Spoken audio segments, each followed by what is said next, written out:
দেখো তাড়াহুড়োর জন্য কাজ একটু এগিয়ে রাখা। এগুলো সব আদা কুচোনো, এখানে খানিকটা পেঁয়াজ এটা ছাড়িয়ে কুচিয়ে রেখেছি, এটা রসুন।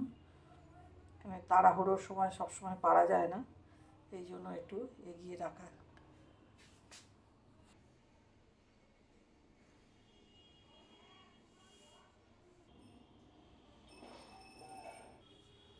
এবার এতে অল্প পরিমাণ একটু একটু তেল ছড়া দিয়ে দিয়ে এরকমভাবে রেখে দিলে সবটা ভালো থাকবে, একটু কিছু নষ্ট হবে না। এরকম তেল ছড়া দিয়ে উপরে রেখে দিলে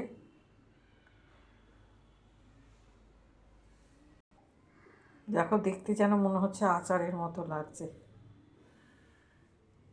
কে এইরকমভাবে রেখে রেখে দাও, কারা কারা রাখো এইভাবে একটু জানিও।